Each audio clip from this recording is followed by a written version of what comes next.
La historia comienza con una persona mirando fijamente un barco, para luego caminar en la nieve durante un buen rato. Ay, no la mueles, que pinche frío hace la... Y finalmente llegando a lo que parece ser un pueblo en medio de la nada. Luego vemos a dos comisarios revisando una fogata en medio de la nieve, pero luego vemos que se trata de varios teléfonos satelitales quemados, cosa que no entienden ya que no tiene sentido de que alguien desperdicie aparatos tan caros de esa manera. Y por si tienen dudas, ese tipo de aquí es el prota. Luego de hablar de sus novias, el prota y su compañero miran el atardecer una última vez, ya que durante 30 días el lugar no verá ni un pequeño rayo de sol, quedando en completa oscuridad. Cambiando de escena, vemos a una mujer que está por irse del lugar, y mientras habla con su amigo, nos damos cuenta que ella es la exnovia del prota. Luego vemos que no es la única que se va, sino que varias personas del pueblo se van de ahí para no soportar los 30 días de oscuridad. Luego vemos a varios perros del lugar siendo atacados por alguien que no se ve quién es, terminando con la vida de todos ellos. Y mientras el prota estaba haciendo su trabajo en otro lado, es notificado sobre los perros antes mencionados. Cambiando de escena, la ex del prota estaba en camino al aeropuerto, pero tuvo un accidente. Así que llama al sheriff, o sea el prota, para pedirle que la recoja, a lo que él manda a su amigo ya que no quiere verla. Él va a recogerla, pero al final ella termina perdiendo el vuelo. Y ya caída la noche, el sheriff habla con los dueños de los perros preguntándoles si tuvieron algún problema con alguien antes. Ellos se niegan y el sheriff les dice que va a averiguar quién lo hizo. Más adelante el sheriff llega a la estación, donde conocemos a su abuela y a su hermano, y al llegar se entera de que hubo un problema de vandalismo. Cuando fue al lugar a revisar, el encargado del triturador le dice que encontró algunas cosas mientras trabajaba, y estas eran piezas de un helicóptero que eran de uno de los residentes del lugar. El dueño le dice que dejaron el helicóptero inservible, y esto le parece raro al protagonista, ya que fueron muchas cosas particulares en un solo día. En otro lugar vemos a un señor trabajando en lo que parece ser una estación de radio, y luego de escuchar ciertos ruidos extraños, decide ir a revisar, para luego ser atacado por algo que no logra distinguir, y finalmente terminar siendo devorado. Luego de eso se nos muestra un hombre dentro de una taberna agrediendo a una mujer. Por suerte el sheriff estaba en el lugar, y le dijo que se vaya con él. 5 razones para salir conmigo. Y cuando las cosas se estaban poniendo agresivas, la ex del sheriff amenaza al hombre extraño con un arma. El raro intentó atacarla, pero el sheriff logró inmovilizarlo antes, y finalmente llevándolo a la estación. Mientras esto pasa, otros lugares aislados del pueblo están siendo atacados. Cambiando de escena, el sheriff le pregunta a Raro cómo fue posible de que llegara al pueblo, pero el Raro no le dice nada. Luego vemos que tanto el internet como el teléfono no funcionan, y es ahí donde Raro decide hablar. Bloquea las ventanas. Escóndete. Están muy cerca. Y cuando el sheriff le pregunta quiénes son, el pueblo entero se queda a oscuras. El sheriff decide ir a la torre celular para arreglar las líneas, y cuando llegó encontró la cabeza de un hombre insertada en un tubo. El sheriff al ver esto le pide a los habitantes que se encierren en sus casas, ya que algo muy extraño estaba pasando. Cambiando de escena, vemos a una pareja encerrada en su casa, y esta es atacada por las cosas que están atacando el pueblo, llevándose a uno de ellos. Mientras tanto, el Raro provoca al hermano del sheriff, y así logró atraparlo, pero el sheriff logra hacer que lo suelte, y le pregunta sobre las personas de las que habló antes y que le responda quiénes son, pero él sigue repitiendo que pronto todos estarán tiesos. El sheriff sale junto con su ex para buscar a su amigo, pero en el camino son atacados por esas cosas. Por suerte logran tirarlo de la camioneta y regresan al pueblo, y aquí notamos que esas cosas tienen apariencia humana. Cuando regresan al pueblo notan de que algo está mal, y para colmo el sheriff escucha a su abuela siendo atacada por algo. Cuando llega nota de que su hermano y su abuela no están, y que además el lugar está destrozado. El sheriff le pregunta a Raro dónde está su hermano, pero él lo único que le dice es que no lo llevaron con ellos. En otra escena vemos por fin las cosas que atacan al pueblo, y vemos que son vampiros.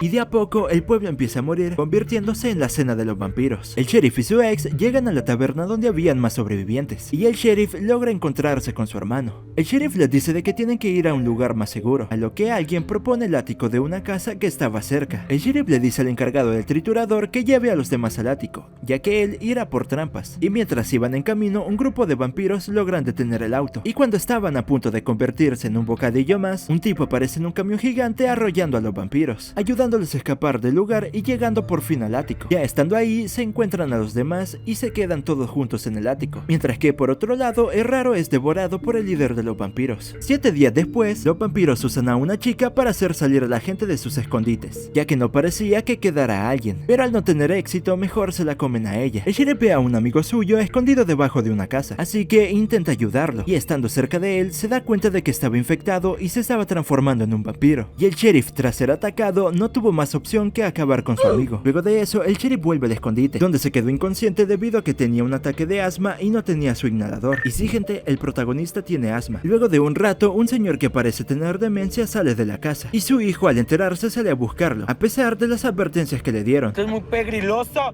muy pegriloso. Solo para terminar convirtiéndose en un blanco para los vampiros. Días después, una tormenta cae sobre el pueblo, y el grupo de sobrevivientes aprovecha a salir para llegar a un lugar con provisiones. Cuando llegan al lugar, empiezan a tomar todo lo que necesitan, siendo interrumpidos por una niña vampiro que da mucho miedo, y sin más remedio tuvieron que aplicarle la matación. Habiendo ya pasado 18 días, el sheriff les dice de que tienen que moverse, ya que el lugar donde ellos quieren llegar es al triturador, ya que tiene un generador de energía. El problema es de que está muy lejos, por lo que proponen que alguien distraiga a los vampiros mientras los demás avanzan a la jefatura, y obviamente ese alguien sería el sheriff. Cuando el sheriff logra atraer la atención de los vampiros, usa un generador que estaba en la casa de su abuela. Esto lo hace para usar unas luces ultravioletas que había en la casa, y así poder quemar a algún vampiro.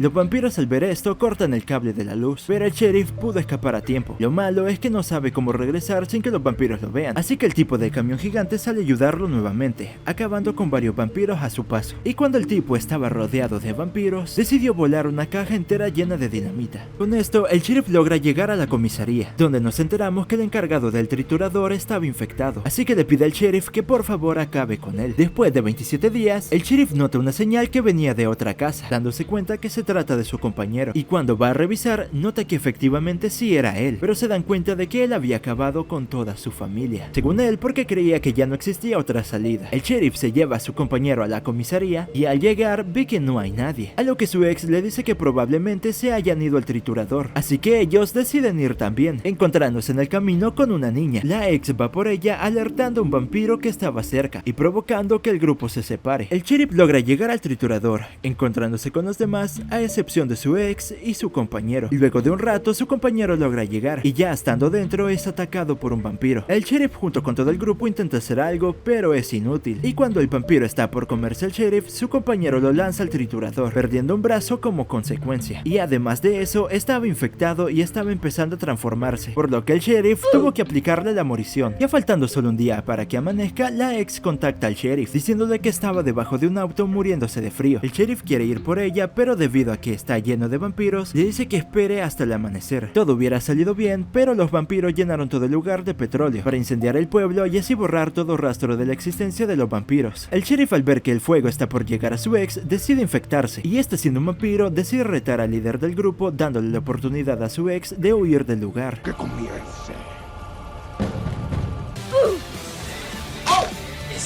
Esquivo. Stupid.